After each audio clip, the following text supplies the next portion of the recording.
Peace of Jesus Christ Ministries. Divine Peace Time. தெய்வீக சமாதான நேரம். ஆண்டவராய் இயேசு கிறிஸ்துவின் இனிய நாமத்திலே இந்த நிகழ்ச்சியின் மூலமாய் உங்களை சந்திப்பதை குறித்து மகிழ்ச்சி அடைகிறேன். புதிய வருஷ 2026 புதிய ஆண்டு நல்வாழ்த்துக்களை தெரிவித்துக் கொள்ளுகிறேன். அநேக நம்முடைய நிகழ்ச்சியை பார்க்குறாங்க, நூற்றுக்கணக்கான பேர் இந்த பார்த்துக்கிட்டு இருக்கிறாங்க. அவங்க ஃபோன் பண்ணுறாங்க, அநேகர் ஃபோன் பண்ணி ஜெப விண்ணப்பங்களை சொல்கிறாங்க, சில ஆலோசனைகளை அவர்கள் பெறுகிறார்கள். அவங்க சர்ச்சுக்கு போகிறவங்களும் இருக்காங்க, சபைக்கு போகாதவர்கள், ஆண்டவரை அறியாதவங்க அப்படி இருக்கிறாங்க. அதற்காக நான் தேவனை ஸ்தோத்திரிக்கிறேன். இன்றைக்கும் இந்த வருஷத்தை நன்மையால் முடிசூட்டுகிறீர் என்ற 65ஆம் சங்கீதத்தின் வார்த்தையின்படி இந்த புதிய வருஷத்தில் உங்கள் வாழ்க்கையில் கர்த்தர் நன்மையால் முடிசூட்டுகிற தேவனாக இருக்கிறார். விசுவாசத்தோடு நீங்கள் அந்த வார்த்தையை விசுவாசிங்க. என் வாழ்க்கையில் கூட 20 ஆண்டுகளுக்கு மேலே தேவனுடைய ஊழியத்தை செய்கிறேன். ஏதாவது ஒரு வருஷத்தில் ஒரு சில நன்மைகளை அவர் செய்யாமல் இருந்ததே இல்லை. இந்த வார்த்தையின்படி அநேக நன்மைகளை ஒவ்வொரு ஆண்டும் என்னுடைய வாழ்க்கையிலே ஆண்டவர் செய்து வந்திருக்கிறார். என் வாழ்க்கையில் மட்டுமல்ல, திருச்சபைக்கு வருகிறவர்கள், தேவனை விசுவாசிக்கிறவர்கள், உடைய பிள்ளைகள் அநேகருடைய வாழ்க்கையிலே ஆண்டவர் நன்மை செய்து கொண்டு அவர் வந்திருக்கிறார். அப்படியே அவர் விடுறது இல்லை. அநேக நன்மைகளையும் ஆசீர்வாதங்களையும் அவர் செய்து கொண்டிருக்கிற தேவனாக இருக்கிறார். விசுவாசத்தோடு நம்ம எதிர்பார்ப்போம். ஆண்டுடைய வார்த்தை, ஏன்னா அப்போஸ்தலர் 10:38 ஆண்டுடைய வார்த்தை சொல்லுகிறது, நசரனாகி இயேசுவை தேவன் பரிசுத்த ஆவியினாலும் வல்லமையினாலும் அபிஷேகம் பண்ணினார். தேவன் அவருடனே கூட இருந்தபடியினாலே அவர் நன்மை செய்கிறவராயும் பிசாசின் வல்லமையில் அகப்பட்ட யாவரையும் குணமாக்குகிறவராயும் அவர் சுற்றி திரிந்தார். வேதத்திலே ஒரு நிகழ்ச்சியை நம்ம வாசிக்கிறோம். எபிஎஸ்யர் 3ஆம் அதிகாரம் 20ஆம் வசனத்தை நான் வாசிக்க நீங்கள் கவனிக்கும்படி உங்களை கேட்டுக்கொள்கிறேன். நாம் வேண்டிக் கொள்ளுகிறதற்கும் நினைக்கிறதற்கும் மிகவும் அதிகமாய் நமக்குள்ளே கிரியை செய்கிற வல்லமையின்படியே நமக்கு செய்ய வல்லவராகி அவருக்கு சபையிலே கிறிஸ்து இயேசுவின் மூலமாய் தலைமுறை தலைமுறைக்கும் சதா காலங்களிலும் மகிமை உண்டாவதாக. ஆமேன். ஆண்டவரை ஏற்றுக்கொள்ளுகிறோம். யோவான் 1ஆம் அதிகாரம் 12ஆம் வசனத்தில் ஆண்டுடைய வார்த்தை சொல்லுகிறது, அவருடைய நாமத்தின் மேல் விசுவாசம் உள்ளவர்களாய் இயேசு கிறிஸ்துவை ஏற்றுக்கொண்ட எத்தனை பேர்களோ அத்தனை பேர்களும் பிள்ளைகளாகும்படி அவர்களுக்கு அதிகாரம் கொடுத்தார். கர்த்தருடைய பிள்ளையாக மாறிடுறோம். மத்தேயு 7:7 வாசிக்கிறோம், கேளுங்கள் கொடுக்கப்படும், தட்டுங்கள் திறக்கப்படும், தேடுங்கள் கண்டடைவீர், கேட்கிறவனும் பெற்றுக்கொள்ளுகிறான், தட்டுகிறவனுக்கு திறக்கப்படும், தேடுகிறவன் கண்டடைகிறான்னு வாசிக்கிறோம். அதில் வாசிக்கிறோம், எந்த தகப்பனாவது தன்னுடைய பிள்ளை அப்பத்தை கேட்டால் அப்பத்துக்கு பதிலாக கல்லை கொடுப்பானா, முட்டையை கேட்டால் தேலை கொடுப்பானா, மீனை கேட்டால் பாம்பை கொடுப்பானா? பொல்லாத மனுஷர்கள் நம் பிள்ளைகளுக்கு நல்ல ஈவுகளை கொடுக்க அறிந்திருக்கிறோம்னு இயேசு கிறிஸ்து சொல்கிறார். பொல்லாத மனுஷராக நீங்கள் உங்கள் பிள்ளைகளுக்கு நல்ல ஈவுகளை நல்ல கிஃப்ட் கொடுக்க அறிந்திருக்கிறீர்கள்.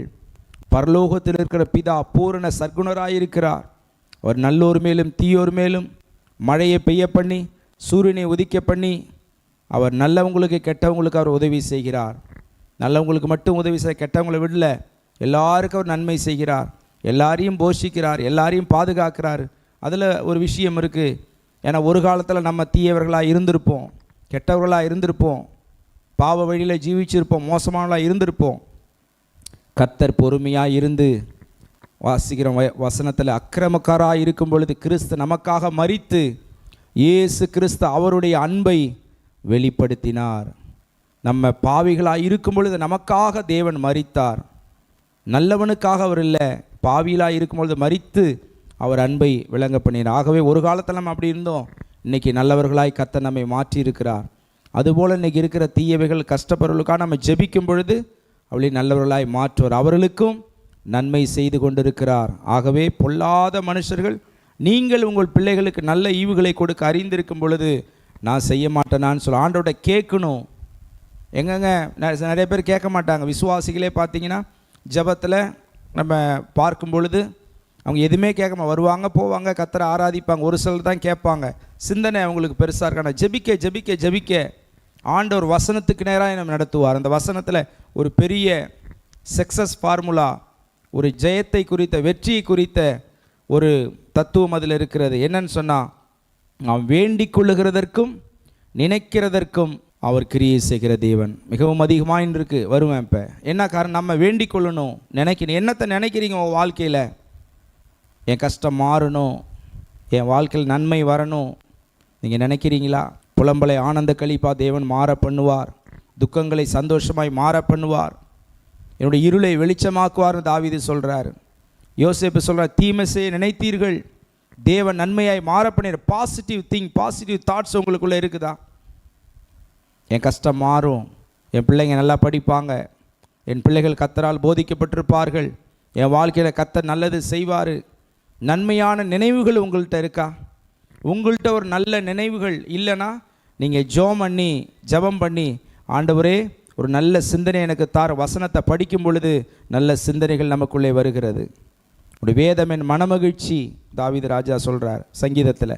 உன் வசனம் என் மனமகிழ்ச்சியாக இராமல் போயிருந்தா என் துக்கத்தில் நான் அழிஞ்சு போயிடும். வசனத்தை படிக்கும் பொழுது என்ன நடக்குது? எபிரேய 4 அதிகாரத்தில் வாசிக்கிறோம், கர்த்தருடைய வார்த்தை ஜீவன் உள்ளது, வல்லமை உள்ளது. வசனத்தை படிக்க படிக்க நம்ம உள்ளத்தில் உள்ள உலக காரியங்கள் வெளியேறுகிறது, வசனம் நமக்குள்ளே வருகிறது. தேவன் நன்மை செய்கிறார், விடுதலை கொடுக்கிறார். வேதத்தில் வாசிக்கிறோம், அவர் தீமை செய்தார்னு இல்லை. இயேசு கிறிஸ்து தீமை செய்யும்படி வந்தார், கஷ்டம் கொடுக்கும்படி வந்தார். அவங்க அவர்கிட்ட வந்தவங்க யாருக்கும் எந்த என்னமே செய்யலை, அவர் கஷ்டப்பட விட்டார். அப்படி யாருக்குது பைபிளில்? அப்படி இல்லை. இன்றைக்கி அநேக விதங்களாக போதிக்கிறாங்க. பரிசுத்த ஊழியர்கள் செய்யக்கூடாது. கர்த்தருடைய வசனத்தை அபிஷேகத்தோடு கர்த்தர் சொன்னதை நம்ம சொல்லணும். கர்த்தருடைய இயேசு கிறிஸ்துவின் ஊழியம், அதை செய்கிறதுக்கு தான் ஊழியர்களாக எங்களை கர்த்தர் வைத்திருக்கிறார். அப்போ ஒரு சிந்தனை என்ன நினைக்கிறீங்க? என் வாழ்க்கையில் நன்மை நடக்கும், கர்த்தர் எனக்கு அற்புதம் செய்வார். இப்போ எங்கள் ஊழியத்தில் நாங்கள் இருக்கிறோம், எல்லா ஊழியங்களும் நாங்கள் செய்து முடிக்கல. எங்களால் முடிஞ்ச வரைக்கும் ஊழியங்களை செய்கிறோம். இன்னும் நிறையா செய்ய வேண்டிய காரியங்கள் இருக்கிறது. அப்போஸ்தலன் பவுல் வாசிக்கிறோம், 20,000 கிலோமீட்டர் போய் அவர் ஊழியங்களை செய்திருக்க. நம்ம இங்கேருந்து நாங்கள் இருக்கிற ஊர்லேருந்து சென்னை எங்களுக்கே வந்து அதே 200 கிலோமீட்டர் தான். டெல்லினா 2000 கிலோமீட்டர்ன்றாங்க. ஆனால் அவர் அப்போஸ்தலன் பவுல் எப்படி ஊழியம் செய்தது? சின்ன எண்ணிக்கை உள்ளவர்களும் பேசுகிறோன்னு ஒரு இடத்துல இருக்குது. கொஞ்சம் பேருக்கு தான் அவர் ஊழியம் செய்யலை. இயேசு கிறிஸ்து வாழ்ந்தபோது திரளான ஜனங்கள் வந்தார்கள். படவில் உட்கார்ந்தார், மலையின் மீது பிரசங்கம்னா திரளான ஜனங்கள் வந்தாங்க. 5 அப்பர் 5000 பேருக்கு போஷித்தார். புருஷர்கள் மாத்திரம் 5000 பேர் சாப்பிட்டாங்க. ஒருத்தவங்க சொன்னாங்க, அப்புறம் அவங்க மனைவி பிள்ளைகள் எல்லாம் சேர்ந்து 20,000 பேருக்கு மேலே அவர் உணவளித்திருக்கிறார். 20,000 ஆயிரக்கணக்கான ஜனங்கள் இயேசுவை பின்பற்றி இருக்கிறார்கள். இதை கொஞ்சம் பேருக்கு மட்டும் அவர் ஊழியம் செய்தால் நம்ம நினைக்கக்கூடாது. இயேசு மரித்து உயிர்த்தெழுந்து போனோடனே பரிசுத்தரோட அபிஷேகத்தோடு பேதுரு பிரசங்கிக்கிறார். ஒரு பிரசங்கத்தில் 3000 பேர் ரட்சிக்கப்படுகிறார்கள், இன்னொரு பிரசங்கத்தில் 5000 பேர் ரட்சிக்கப்படுகிறார்கள். அந்த முதல் அந்தியோகியா சபை அப்போஸ்தலர் நடப்பில் வாசிக்கிறோம். ஒரு புஸ்தகத்தில் படித்த ஒரு பெரிய மூத்த உலக பிரசித்தி பெற்ற போதகர் சொல்கிறார், 5 லட்சம் ஆத்துமாக்கள் அதுக்குள்ளே இருந்திருக்கிறாங்க அப்படின்னு சொல்கிறாங்க. அப்போ பெரிய தேவன் பெரிய காரியங்களை உங்கள் மனசுக்குள்ளே நீங்கள் சிந்திக்கணும், நினைக்கணும். ஏதோ நான் ஒன்றும் இல்லைங்க நினைக்காதீங்க. கிறிஸ்துவுக்குள்ளே நீங்கள் பிள்ளைகள், இரத்தத்தினால் கழுவப்பட்டு ஞானஸ்தானம் எடுத்து அபிஷேகம் பெற்று ஊழியர்களாக இருக்கலாம், விசுவாச பிள்ளைகளாக இருக்கலாம். நீங்கள் ஆண்டுடைய பிள்ளைகள்.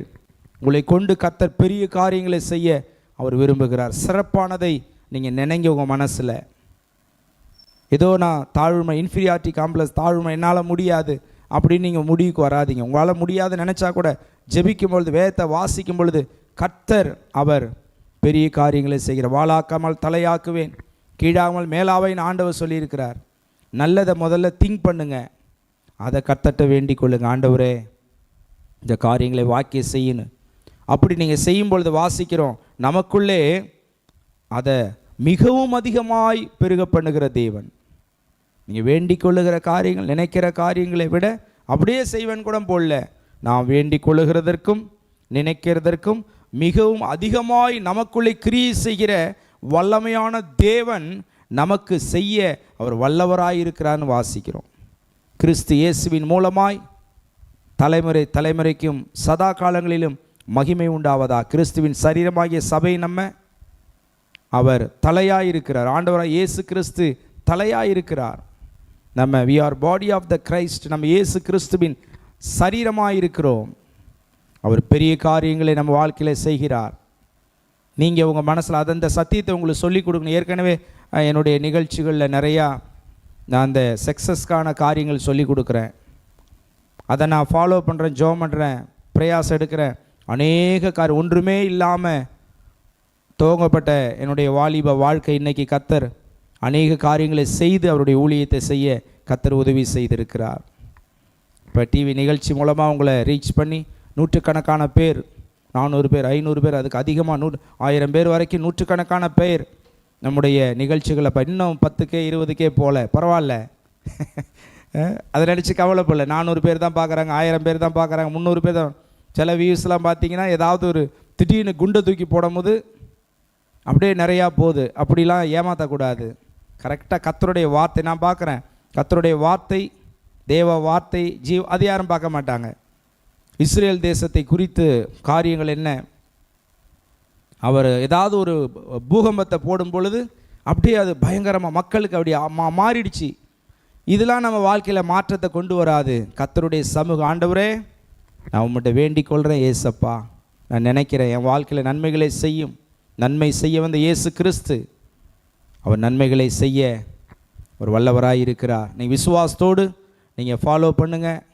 இயேசுவை பின்பற்றுங்கள், அவருடைய திருச்சபை பின்பற்றுங்கள், வசனத்தை பின்பற்றுங்க, ஜபத்தை பின்பற்றுங்க, கர்த்தருடைய கட்டளைக்கு கீழ்ப்படிங்க, பரிசுத்த வாழ்வை தேர்ந்தெடுங்கள், தேவனை ஃபாலோ பண்ணுங்கள். எவ்வளோ நாள் தான் போனாலும் உலகம் நமக்கு பிசாசு உலகமாக ஜெயம் கொடுக்க முடியாது. இயேசு கிறிஸ்து தான் நமக்கு நன்மைகளை செய்வார். உங்களுக்காக நான் ஜெபம் பண்ணுறேன். என்னோட ஜெபங்களிலே நீங்கள் கலந்து கொள்ளும்படி, இணைந்து ஜெபிக்கும்படி உங்களை அன்பாய் கேட்டுக்கொள்ளுகிறேன். எங்களை அதிகமாய் நேசிக்கிற அன்பின் பரலோக பிதாவே, இந்த வேளையிலே நம்முடைய சமூகத்தில் இயேசப்பாடைய நாமத்திலே நாங்கள் வந்திருக்கிறோம் பிதாவே. கடந்த வருஷங்கள், நிமிஷங்கள் கண்மணி போல பாதுகாத்து 2026 வருஷம் புதிய ஆண்டை கொடுத்தீரே நன்றி. இந்த புதிய வருஷத்தில் புதிய நன்மைகள், புதிய கிருபை, புதிய ஆசீர்வாதம் உடைய பிரசன்னத்தினாலே ஒவ்வொருவரையும் நடத்தும்படி நாங்கள் ஜெபிக்கிறோம். இந்த வருஷம் அதனுடைய வாழ்வை நன்மை நடக்குமான்னு சொல்லி அநேகர் கவலையோடு இருக்கிறாங்கப்பா. நாங்கள் வாசிக்கிறோம், பார்க்குறோம். கர்த்தாவே, அவர்களுக்கு நன்மை செய்யும்படி நான் ஜெபிக்கிறேன். அவர்களையும் ஜெபிக்கிறார்கள். நாங்கள் ஜெபிக்கும் பொழுது ஜெபத்தை கேட்கிற தேவன், பதில் கொடுக்கிறது, நன்மைகளை செய்யும்படி பதில் கொடுக்கிற தேவனே உதவி செய்யுங்க. எல்லா பலவீனங்கள், வியாதிகளாக மாறட்டும். வியாதியை நீக்கி அற்புதங்களை செய்யும் குணமாக்கும் வல்லமை ஒவ்வொருடைய வியாதியின் சரீரத்தில் இறங்குமையா. Heal in the name of Jesus right now. இயேசு கிறிஸ்துவின் நாமத்தில் ஆரோக்கியம் உண்டாகட்டும், அற்புதங்கள் நடைபெறட்டும், தீர்க்காயுசை தரும், பலப்படுத்தும். துன்பத்தை கண்ட வருஷங்களுக்கு சரியாய் சிறுமைப்படுத்த நாட்களை மகிழ்ச்சியாக்குங்க. ஒரு அற்புதம் நடைபெறட்டும். கிரியை செய்யும், கிருபை தாரு ராஜா. இந்த காரியங்களை செய்ததுக்காய் நன்றி அப்பா. ஜபத்தை கேட்டதுக்காய் ஸ்தோத்திரம், பதில் கொடுத்துக்காய் நன்றி செலுத்துகிறோம். எல்லா கணம், துதி, மகிமைகளை ஏறெடுக்கிறேன் சப்பா. இல்லை தாழ்த்தி ஒப்பு கொடுக்கிறோம். ஆண்டவராய் இயேசு கிறிஸ்துவின் நாமத்தில் ஜெபிக்கிறோம் எங்கள் அன்பின் நல்ல பிதாவே, ஆமென். உங்கள் ஜெப தேவைகளுக்கும் மேலும் ஆலோசனைகளுக்கும் தொடர்பு கொள்ள வேண்டிய எங்கள் முகவரி: pastor G.J. Michael, peace of Jesus Christ ministries, MK தோட்டம், சிதம்பரம். Cell number 7530084562.